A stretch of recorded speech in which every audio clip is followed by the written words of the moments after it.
ونستغفره ونعوذ بالله من شرور أنفسنا ومن سيئات أعمالنا من يهده الله فلا مضل له ومن يضلل فلا هادي له وأشهد أن لا إله إلا الله وحده لا شريك له وأشهد أن محمدا عبده ورسوله يا أيها الذين آمنوا اتقوا الله حق تقاته ولا تموتن إلا وأنتم مسلمون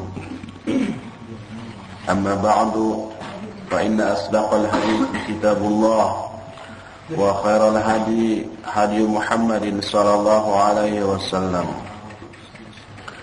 وشر الأمور محدثاتها وكل محدثة بدعة وكل بدعة ضلالة وكل ضلالة في النار. Ayuhal ikhwah, pagi ini kita tidak akan melanjutkan pembahasan kitab kemarin. Insyaallah nanti siang jam 8. Sekarang intermezzo dulu.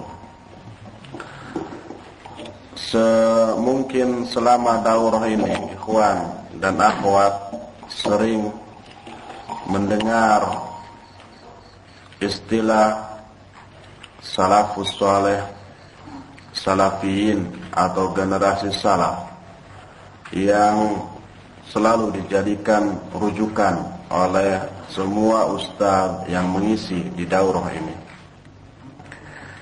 Bagi sebagian ikhwan dan akhwat mungkin istilah ini sudah tidak asing. Tapi bagi sebagian yang lain, pertama mungkin masih asing. Kedua, kalau toh tidak asing, masih samar makna yang dipahami dari istilah itu. Apa yang dimaksud dengan salaf, salafiyin, salafiyah, dan yang berkaitan dengan itu. Oleh karena itu, untuk menghilangkan kesamaran tadi, atau untuk menghilangkan perasaan asing terhadap istilah ini, atau barangkali ada juga yang memahami dengan pemahaman yang salah tentang salaf, salafiyin, salafiyah, generasi salaf, dan seterusnya. Maka di kesempatan yang saya sebut tadi sebagai intermezzo ini, ingin rasanya membahas masalah itu terlebih dahulu dalam rangka untuk memperjelas hakikat dan makna dari istilah yang sering kali menjadi rujukan bagi seluruh ustadz-ustadz yang mengisi di sini. Pernah diajukan satu pertanyaan kepada Syekh Muhammad Nasir Al-Albani hafizahullah, limadha tusamma bisalafiyah? Ahiyya da'wah hizbiyah am ta'ifiyah atau madhabiyah atau hiya firqah jadidah fil Islam? Kenapa disebut salafiyah? Apakah ini satu dakwah hizbiyah, sejenis harokah salaf, atau satu kelompok, atau satu madhab, atau satu firqah yang baru dalam Islam? Maka untuk menjawab pertanyaan ini, sampai-sampai Syekh Al-Albani hafizahullah mengkhususkan untuk membahas pertanyaan ini menjadi satu artikel yang kemudian dimuat di dalam salah satu majalah yang terbit di Beirut atau Libanon yang bernama majalah Al-Asalah. Beliau menyatakan bahwa istilah salaf ini ma'ruf di kalangan seluruh ulama, baik secara bahasa ataupun secara istilah. Secara bahasa banyak dijelaskan salaf adalah al-mutaqaddim minaz zaman min ghairihi. Salaf itu adalah orang-orang yang lebih dulu dari segi waktu dari kita. maka orang tua kita, kakek kita, nenek kita, buyut kita adalah salaf bagi kita. Itu secara bahasa. Adapun secara istilah syar'i,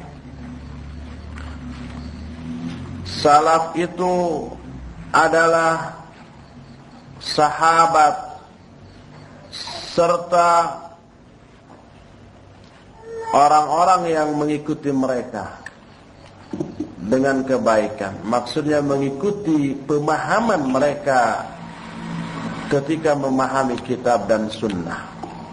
Seperti umpama dijelaskan dalam salah satu kitab Al-Madkhal li Dirasatil Aqidah Al-Islamiyah, yang ini sudah diterjemahkan oleh salah seorang tokoh IM, Ikhwan Muslimin, walakinnahu la yafhamu syai'a mimma fi kitab. Tapi penerjemahnya ini tidak faham, tidak terpengaruh oleh isi buku ini. Dia terjemahkan buku ini, yang buku ini bagus, tetapi manhajnya, pemahamannya tetap di luar pemahaman salaf yang diterangkan dalam buku tersebut. Nggak perlu saya sebut orangnya. Itu secara istilah syar'i. Yang ini diambil dari banyak hadis, di antaranya sebuah hadis yang diriwayatkan oleh Imam Muslim. Hadisnya nomor 2450. Rasul alaihi salatu wassalam berkata, "Fattaqillaha wasbiri wa ni'mas salaf analak." Bertakwalah engkau kepada Allah dan bersabarlah, karena sebaik-baik salaf bagimu adalah aku. Sebaik-baik salaf bagi kamu adalah aku, yaitu Rasul alaihi salatu wassalam. Yang dimaksud salaf di sini orang-orang yang hidup semasa Rasul sallallahu alaihi wasallam, yaitu Rasul dan para sahabatnya, dan orang terbaik pada zaman tersebut adalah Rasul sallallahu alaihi wasallam, sebagaimana hadis ini. Dengan demikian, salaf ini, kata Syekh Al-Albani hafizahullah, merupakan istilah syar'i yang dinas oleh kitab dan sunnah dan dikenal oleh seluruh ulama dalam berbagai macam disiplin ilmu, baik tafsir, hadis, fiqih, tauhid, seluruhnya boleh dikatakan tak ada satu kitab pun yang tidak memuat kata-kata salaf dalam kitab mereka. Sampai sebuah syair pun menyatakan, kullu khairin fi ittiba'i man salaf wa kullu syarrin fi ibtida'i man khalaf.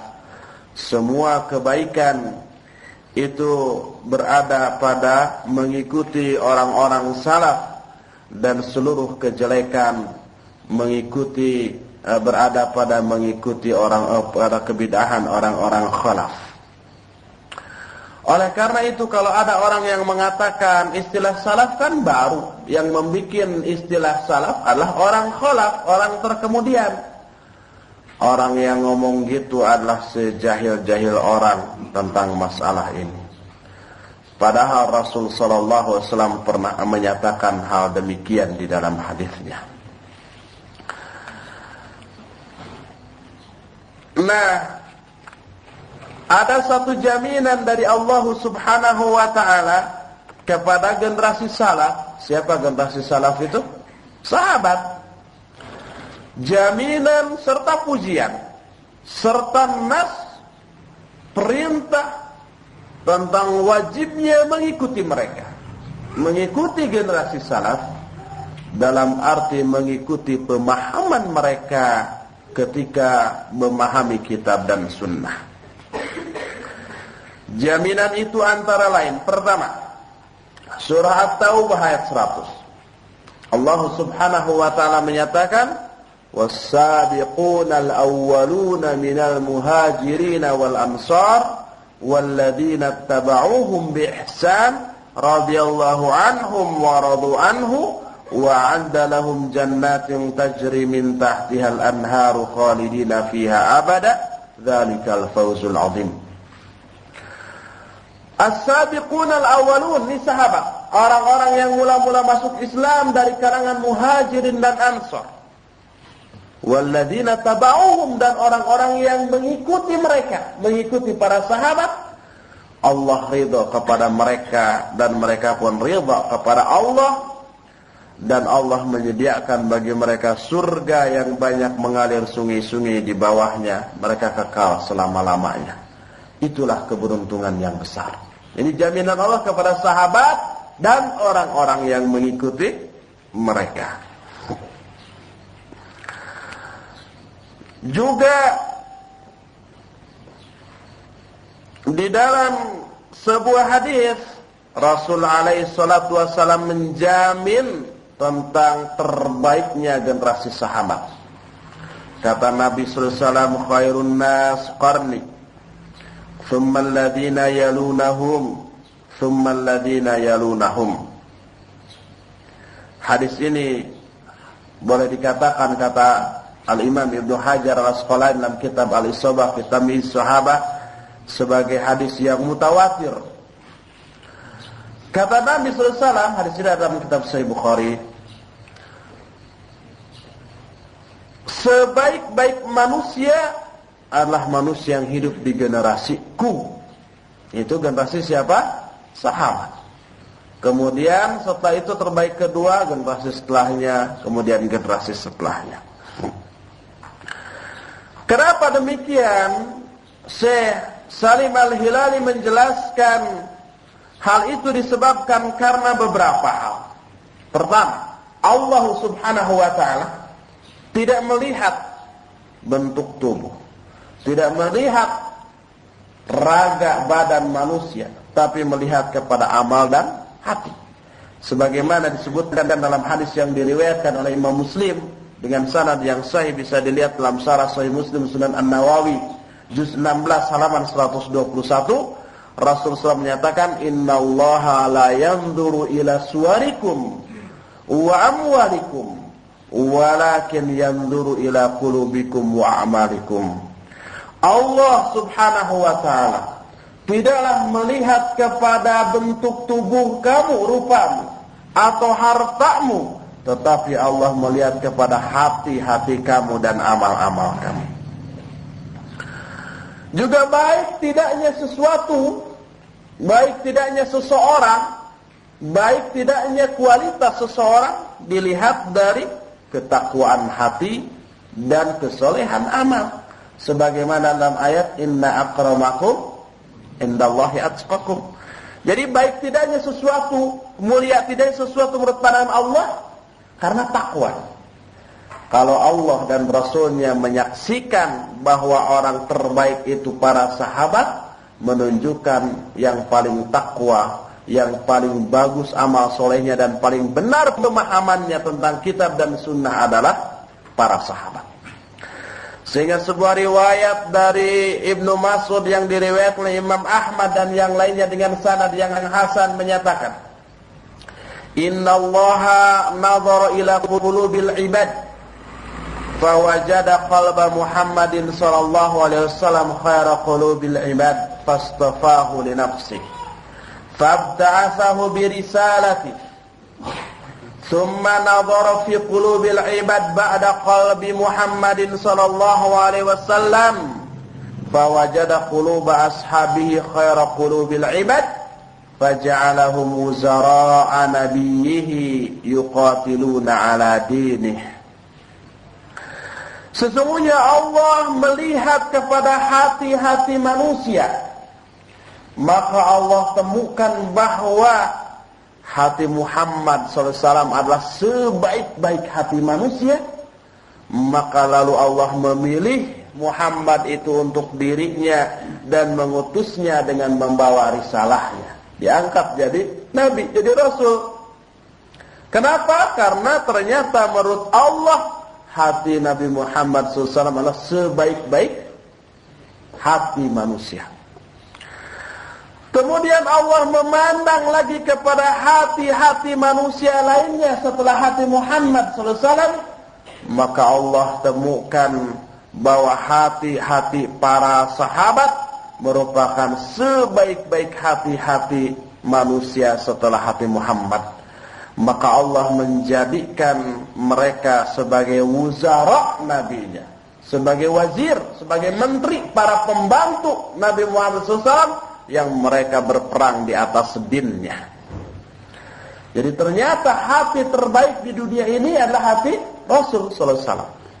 Yang kedua, hati para sahabat ridwanullahi alaihim ajmain. Pantas kalau demikian mereka dipuji oleh Allah dengan pujian kuntum khaira ummati. Kalian adalah sebaik-baik umat. Yang dimaksud kalian di sini adalah kaum muslimin di saat ayat ini turun. Siapa itu? Para sahabat. Bahkan saking bagusnya akhlak mereka, hati mereka, dan benarnya pemahaman mereka, sampai-sampai Allah mengklaim atau menyatakan bahwa para sahabat ini sebagai saksi atas umat manusia yang lainnya. Sebagaimana sebuah ayat menyatakan, surah Al-Baqarah ayat 143, wa kadzalika ja'alnakum ummatan wasatan litakunu syuhada'a 'alan nas wa yakuna ar-rasulu 'alaikum syahida.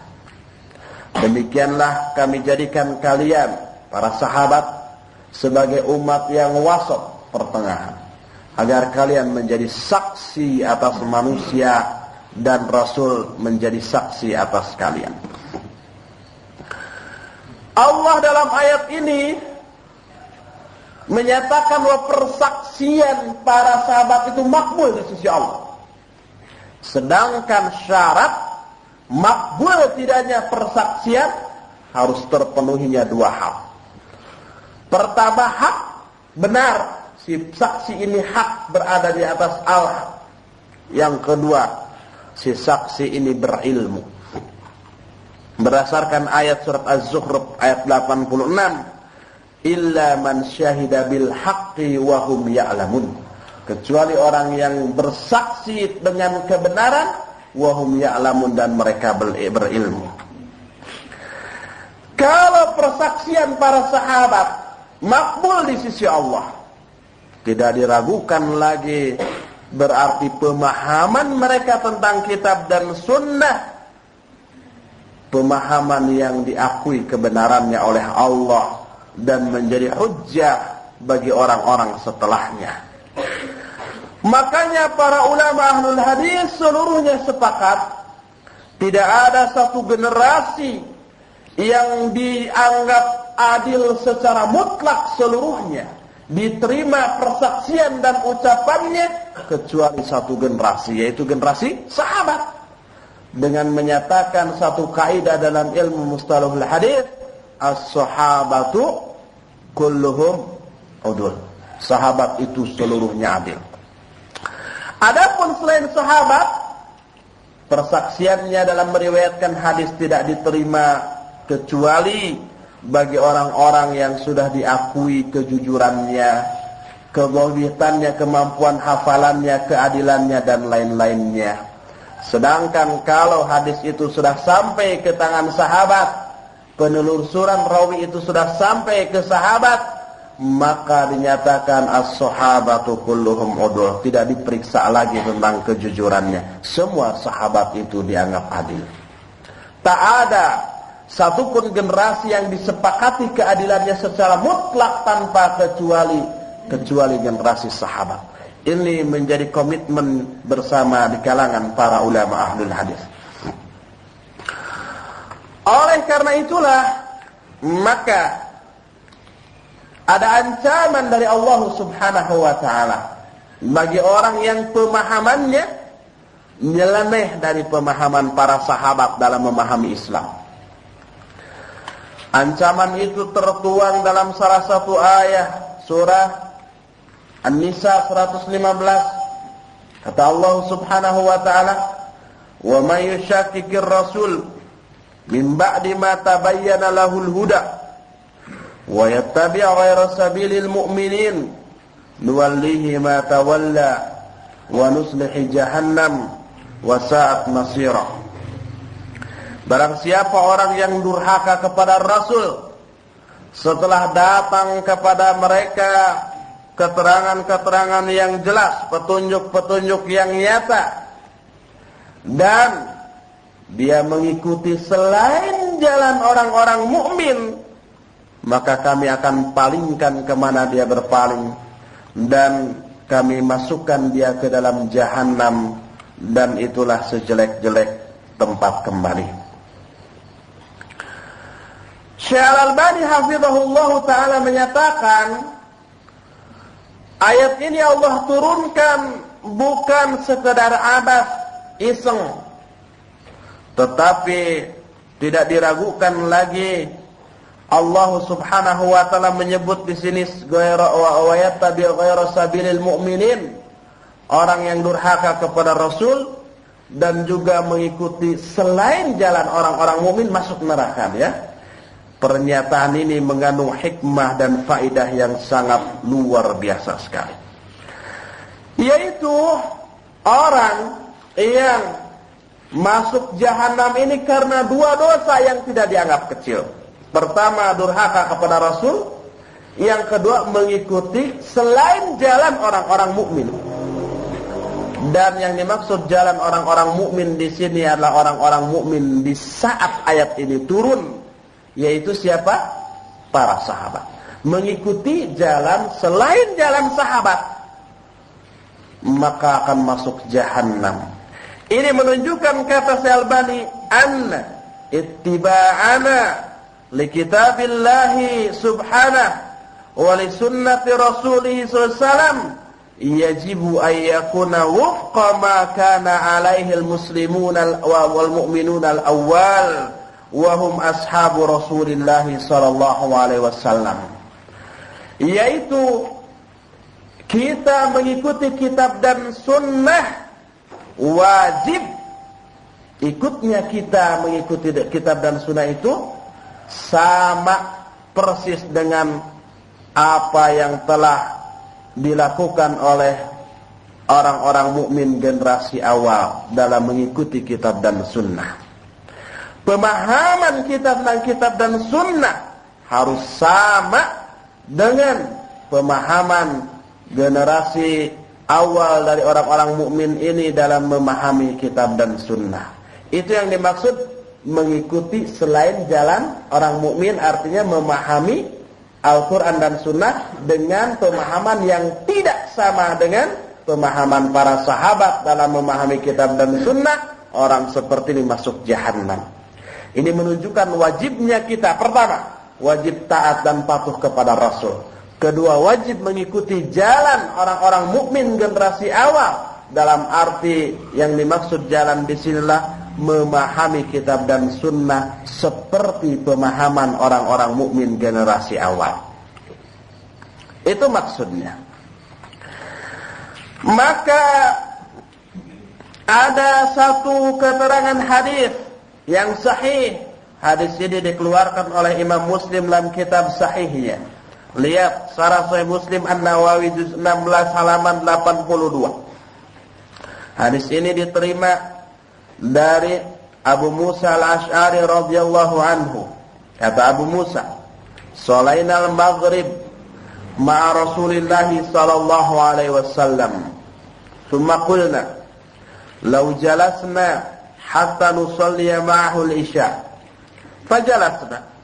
فخرج علينا فقال ما زلتم هنا قلنا يا رسول الله صلينا معك ثم قلنا نجلس حتى نصلي معك العشاء قال أحسنتم أو أصبتم قال ثم رفع رأسه إلى السماء وكان كثير من يرفع رأسه إلى السماء فقال النجوم أمانة للسماء فإذا ذهبت النجوم أتى السماء أمرها وأنا أمانة لأصحابي وإذا ذهبت أنا أتى على أصحابي ما يعنون وأصحابي أمانة لأمتي فإذا ذهب أصحابي ata ummati ma yu'adun. Kata Abu Musa al-Asy'ari, kami salat maghrib bersama-sama Rasul sallallahu alaihi wasallam. Setelah beres kami berkata, aduh kalau kita duduk di sini sampai kita salat Isya bersama-sama Nabi sallallahu alaihi wasallam. Maka duduklah para sahabat. Pas hampir Isya Rasul SAW datang. Kata Rasul SAW, kalian masih di sini? Para sahabat mengatakan, wahai Rasulullah, kami telah sholat besertamu tadi maghrib. Lalu kami berkata, aduh kalau kami duduk di sini sampai sholat Isya bersamamu. Inilah yang kami lakukan. Kata Nabi SAW, ahsantum au asabtum. Bagus kamu dan benar sikap kamu. Lalu kata Abu Musa, Rasul SAW mengangkat kepalanya ke langit tengadah. Dan beliau adalah orang yang paling banyak menengadahkan kepalanya ke langit. Lalu beliau bersabda, bintang-bintang itu sebagai pemelihara langit. Apabila bintang sudah tidak ada, maka akan datanglah kepada langit urusannya. Maksudnya akan kiamat. Dan aku adalah pemelihara sahabatku. Seandainya aku tidak ada, maka kalau aku tidak ada, akan datang kepada sahabatku apa-apa yang dijanjikan untuk mereka. Yang dijanjikan untuk sahabat adalah setelah Rasulullah SAW, yarhamukallah, adalah perpecahan. Sebagaimana dalam sebuah hadis Irbad bin Sariyah, Rasulullah SAW menyatakan, man ya'ish minkum ba'di fasayara ikhtilafan katsira. Barang siapa di antara kalian, di antara para sahabat maksudnya, yang hidup panjang sepeninggalku, maka dia akan melihat ikhtilaf yang banyak. Ini janji Rasul SAW. Kalau Rasul SAW sudah tidak ada, para sahabat masih banyak, akan banyak timbul ikhtilaf. Dan ini waktu terjadi. Kata Nabi SAW, kalau aku sudah tidak ada, akan datang kepada sahabatku apa-apa yang dijanjikan untuk mereka. Dan sahabatku adalah pemelihara umatku.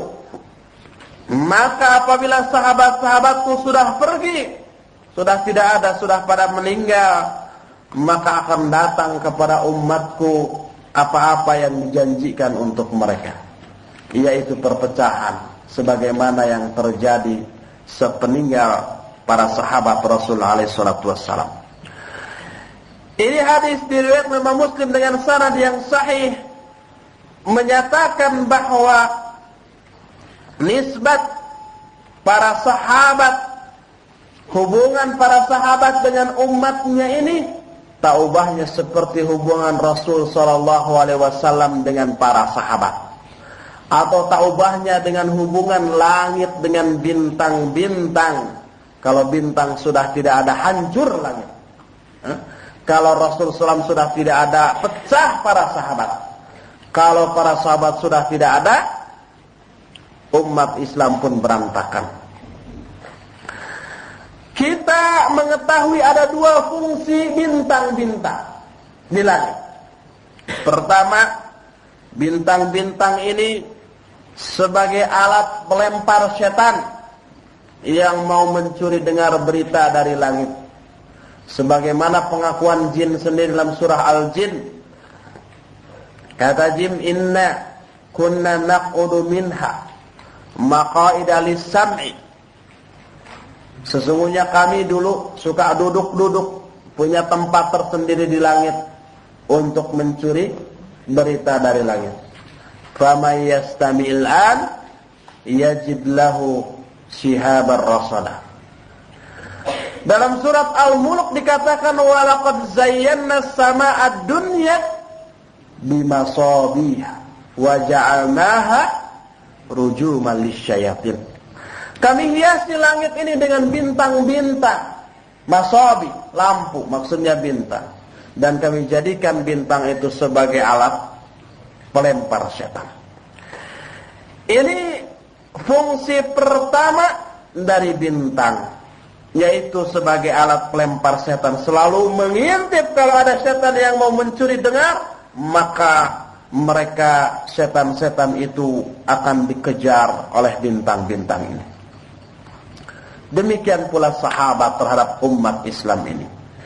Mereka adalah perhiasan bagi umat Islam ini, baik dalam pemahaman, ilmu ataupun amal. Kalau mereka melihat muncul kebid'ahan, pemikiran yang menyimpang, amal yang tidak sesuai dengan Quran Sunnah, mereka tidak diam 1000 bahasa, tapi mereka langsung berbicara, bertindak, dan melakukan manuver-manuver tertentu untuk memberantas penyelewengan dan penyimpangan itu. Ini fungsi pertama. Yang kedua, fungsi bintang yang lain adalah sebagai petunjuk bagi manusia untuk mengetahui arah mana barat, timur, utara, dan selatan. Mengetahui waktu juga, terutama bagi mereka yang berada di tengah lautan para nelayan. Juga sebagai cahaya di tengah gelapnya malam bagi orang yang sedang berjalan di kegelapan malam. Sebagaimana Al-Quran menyatakan dalam surah An-Nahl ayat 16, wa alamatin wan najmi hum yahtadun. Juga tentang bintang-bintang, mereka mengambil petunjuk dari bintang-bintang itu. Juga di dalam Al-An'am ayat 97 Allah menyatakan, wa huwal ladzi ja'ala lakumun nujum litahtadu biha fi dhulumatil barri wal bahri. Dialah Allah yang telah menjadikan bintang-bintang bagi kalian agar kalian mengambil petunjuk dengan adanya bintang-bintang itu di dalam kegelapan malam, baik di darat ataupun di laut. Jadi fungsi bintang adalah sebagai petunjuk. Ya cahaya penerang, ya petunjuk tentang arah, tentang waktu, dan seterusnya. Seperti itu pula lah para sahabat. Mereka sebagai maraji, sebagai rujukan untuk mengetahui mana arah yang benar, mana arah yang salah bagi umat Islam setelahnya. Maka jelas nian betapa besar keberadaan para sahabat sebagai maraji dan petunjuk bagi umat Islam setelahnya, terutama bagi kita.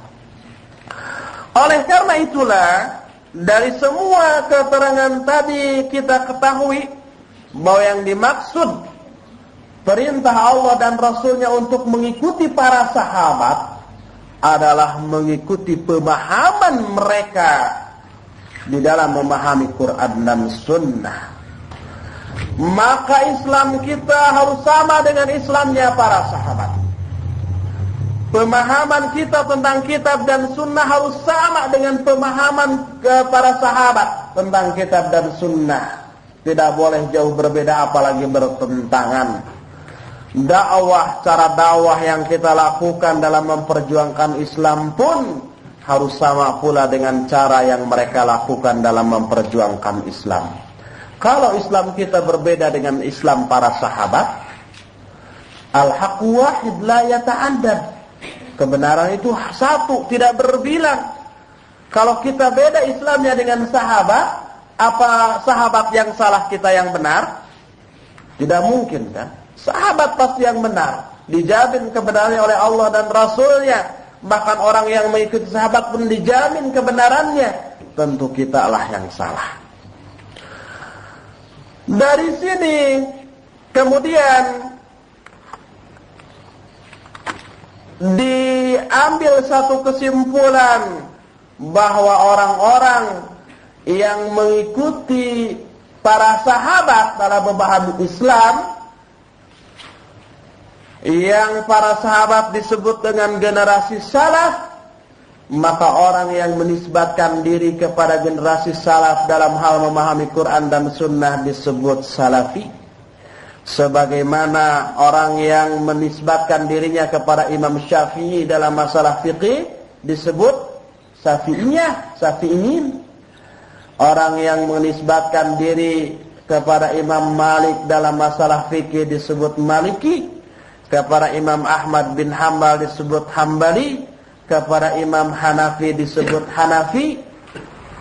maka orang yang menisbatkan diri kepada generasi salaf dalam memahami Islam secara keseluruhan disebut salafi. Dari sinilah kata Syekh Al-Albani hafizahullah, kalau ada orang yang menyatakan ana muslim faqat saja, atau madhabi Islam, madhab saya Islam, saya muslim, sudah cukup, maka kata beliau pernyataan ini tidak cukup. Tidak cukup mengatakan saya muslim saja. Kenapa? Karena hampir semua aliran yang sesat pun mengaku saya muslim. Ahmad Qadian, apa mereka mengaku saya bukan muslim? Mengaku mereka itu muslim. Rafidah, Syiah Rafidah ahlakahumullah, apa mereka tidak mengaku muslim? Mengaku, mereka mengaku muslim. Ingkar sunnah, apa mereka tidak mengaku muslim? Mengaku mereka itu muslim. Semua aliran sesat pun mereka mengaku muslim. Hatta kejawen kalau ditanya, apa agama ente? Islam. Oh, kamu muslim? Iya dong. Kalau begitu apa bedanya kita dengan mereka? Kita ngaku muslim, mereka pun mengaku muslim. Padahal kita jelas jauh berbeda dengan mereka. Amit-amit kalau kita harus disamakan dengan mereka. Kasablang, Palembang. Pulangnya bawa pempek. Jadi nggak sama kita dengan mereka. Lalu apa yang membedakan kalau saya mengaku muslim, mereka mengaku muslim? Makanya kata beliau tidak cukup. Demikian juga kalau ditambah ana muslim muttabi'un atau muslimun alal kitabi was sunnah, wa hadza la yakfi aidan. Demikian pula kalau ada orang ngaku saya adalah muslim yang mengikuti kitab dan sunnah, ini pun tidak cukup. Sebab hampir semua orang yang sesat sekalipun ngakunya begitu. Coba tanya Pak Ahmad Qadian, kamu muslim mengikuti apa? Apa punya kitab sendiri? Enggak, di kitab sunnah. Kita muslim yang mengikuti kitab dan sunnah. Tanya Syiah, punya kitab sendiri enggak? Enggak, ini kita adalah muslim yang mengikuti kitab dan sunnah. Tanya LDII, mereka ngaku kita mengikuti kitab dan sunnah. Semua orang menyatakan muslim yang mengikuti kitab dan sunnah. Nggak ada orang saya muslim tapi saya nggak pakai Quran, nggak pakai hadis. Ada yang begitu? Nggak ada. Semua mengikuti kitab dan sunnah, tapi kitab dan sunnah yang difahami menurut akal mereka masing-masing. Kita mengaku mengikuti kitab dan sunnah, mereka pun begitu. Apa bedanya kita dengan mereka? Apa yang membedakan dari pengakuan ini? Padahal kenyataannya kita jauh berbeda dengan mereka. Akidahnya berbeda, ya. Syariatnya berbeda. Dengan Syiah umpamanya fikihnya juga berbeda. Mustalahul hadisnya juga berbeda. Akidahnya juga berbeda. Tapi ngakunya sama, muslim yang mengikuti kitab dan sunnah. Makanya kata beliau tidak cukup mengaku saya muslim yang mengikuti kitab dan sunnah saja. Baru kita akan terbedakan dengan mereka kalau kita mengatakan ana muslimun alal kitabi was sunnah bifahmi salafil ummah. Ini yang membedakan. Saya seorang muslim yang mengikuti kitab dan sunnah berdasarkan pemahaman salaful ummah, pemahaman para sahabat. Kitab dan sunnah yang kita amalkan adalah kitab dan sunnah seperti yang difahami oleh para sahabat. Bukan menurut pemahaman masing-masing, bukan menurut pemahaman kaum filosof, bukan menurut pemahaman orang-orang zaman kiwari, tapi Quran dan sunnah menurut pemahaman para sahabat.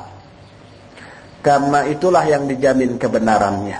Mengikuti para sahabat itu maksudnya mengikuti pemahaman mereka tentang kitab dan sunnah, tentang Islam. Walladzina tabauhum biihsan, as-sabiqunal awwaluna minal muhajirin wal ansar walladzina tabauhum biihsan. As-sabiqunal awwalun, para sahabat dari Muhajirin dan Ansar dan orang-orang yang mengikuti mereka dengan kebaikan, maksud mengikuti pemahaman mereka dalam memahami kitab dan sunnah, maka Allah akan ridha kepada mereka dan mereka pun ridha kepadanya. Dan Allah janjikan untuk mereka surga yang banyak mengalir kitab-kitab di dalamnya. Ini yang membedakan kita dengan yang banyak mengalir sungai-sungai. Saya tadi apa? Kitab. Ralat. Yang banyak mengalir sungai-sungai di dalamnya. Ini yang membedakan kita dengan Ahmad Qadian, dengan Syiah, dengan Murji'ah, dengan Qadariyah, dengan Jabriyah, dengan Mu'tazilah, dengan Asy'ariyah, dengan yang lain-lainnya. Karena mereka juga memang mengikuti kitab dan sunnah, tapi menurut pemahaman mereka masing-masing, menurut pemahaman kalangan filsuf, menurut pemahaman ini dan itu dan seterusnya. Kalau kita memahami kitab dan sunnah itu menurut pemahaman para sahabat. Oleh karena itulah, maka tidak boleh kita memahami Quran dan sunnah menurut ra'yu masing-masing juga. Sebagaimana Imam Ibnu Qayyim Al-Jauziyah dalam I'lamul Muwaqqi'in menyatakan, la yajuzu li ahadin ayakhudal kitaba was sunnah biduni tawaffir syurutil ijtihad. Tidak boleh bagi seorang pun mengambil langsung kitab dan sunnah dan menafsirkannya tanpa terpenuhinya syarat-syarat ijtihad dalam dirinya. Banyak hadis kan, lihat Umar dalam Al-Muqaddimah fi Ushul Tafsir Ibn Taimiyah, lihat dalam Al-Itqan fi Ulumil Quran Imam Jalaluddin As-Suyuti, dalam pembukaan tafsir Ibnu Katsir juga dinukil hadis-hadis yang menyatakan man qala fi kitabillahi bi ra'yihi fa asaba faqad akhta'a, atau man fassara al-Quran bi ra'yihi aw bima la ya'lamu bihi yatabawwa maq'adahu minan nar aw kama qala. Banyak hadis yang seperti itu. Barang siapa orang yang berkata tentang kitab Allah dengan ra'yunya sendiri, lalu benar pendapatnya itu benar, maka dia telah salah, walaupun benar, apalagi salah. Barang siapa orang yang menafsirkan Quran dengan ra'yu atau tanpa ilmu, bersiap-siaplah untuk menempati tempat duduk di dalam neraka. Waliyadzubillah. Jadi kalau kita memahami Islam ini secara langsung, kita pahami dengan pikiran kita sendiri yang bodoh tentang tafsir, nggak ngerti bahasa Arab acan, lalu menafsirkan Quran, mensyarah hadis, maka ini bahaya. Akan jauh kesimpulan kita dari kesimpulan para sahabat tentang ayat tersebut. Dan ini salah besar. Makanya yang dimaksud anak salafi, saya seorang salafi, maksudnya saya seorang muslim yang mengikuti kitab dan sunnah berdasarkan pemahaman salaful ummah, berdasarkan pemahaman generasi salaf, yaitu generasi sahabat. Dengan kata lain secara ringkas disebut saya salafi. Jadi kalangan salafiyin adalah orang-orang yang menisbatkan dirinya kepada generasi salaf dalam hal memahami Quran dan sunnah. Baik mereka berada dalam satu zaman ataupun zaman berbeda, di satu negara atau negara yang berbeda, satu bangsa dan bahasa atau bahasa yang berbeda, maka siapapun orangnya, ada di Indonesia kah, di Arab Saudi kah, di Amerika kah, di Rusia kah, di negara manakah, yang memahami kitab dan sunnah seperti yang dipahami oleh generasi salaf, orang seperti itu disebut salafiyin. Pemahaman mereka disebut salafiyah. Dari sini kita tahu bahwa salafiyin, salafiyah itu bukan nama satu harokah, bukan nama satu kelompok, bukan nama satu madhab, bukan nama satu firqah, tapi sebutan yang ditujukan bagi orang-orang yang menisbatkan dirinya kepada para sahabat dalam memahami Quran dan sunnah. Kalau kita tidak mengakui salafi, berarti dalam memahami Quran dan sunnah kita menurut, pertama mungkin menurut masing-masing orang, masing-masing pikiran, masing-masing otaknya, atau menurut para filsuf, atau menurut kalangan Mu'tazilah, atau menurut si anu, tetapi tidak menisbatkan diri kepada para sahabat. Dan ini bahaya besar. bahaya besar. Nah, itu yang dimaksud salafi. Makanya orang-orang salafiyin tidak akan pernah lepas dari pemahaman para sahabat dalam hal ini. Lalu mungkin timbul pertanyaan, bagaimana kita yakin bahwa kita mengikuti para sahabat? Bukankah para sahabat jaraknya jauh dari kita 1500 tahun yang lalu? Jangan-jangan ngaku-ngaku aja ikut sahabat, padahal nggak sama. Dari mana kita tahu bahwa pendapat ini sesuai dengan sahabat? Ikhwah, yang mengetahui, siapa yang mengetahui pemahaman para sahabat adalah murid-muridnya tabi'in, tabi'ut tabi'in, dan para ulama setelahnya, yang mereka menukil ucapan-ucapan para sahabat, mengutip ucapan-ucapan para sahabat, dan mereka tulis dalam kitab-kitab mereka. Kemudian tulisan mereka tentang ucapan para sahabat dinukil lagi oleh ulama-ulama setelahnya, dan seterusnya. Sehingga kita mengetahui bagaimana pendapat dan pemahaman para sahabat dengan cara membongkar kitab-kitab para ulama. Dalam masalah akidah, Imam As-Sabuni yang hidup di abad keempat, bukan As-Sabuni abad Kiwari yang menyusun Safwatut Tafasir, bukan itu. Tapi Imam Abu Uthman As-Sabuni abad keempat Hijriyah, beliau menyusun kitab Aqidatus Salaf Ashabil Hadis, akidah generasi salaf dan akidah para ahli hadis. Itu dikutip pendapat atau ucapan para sahabat dan para ulama tabi'in dan tabi'ut tabi'in tentang masalah akidah. Itu banyak. Oleh karena itu, untuk memelihara diri agar kita selalu berada pada real pemahaman para sahabat, kita selalu membuka kitab. Kita tidak berbicara tentang Quran dan Sunnah kecuali dengan rujukan yang jelas. Ini kitabnya, ini ulamanya, kitab anu juz sekian, halaman sekian.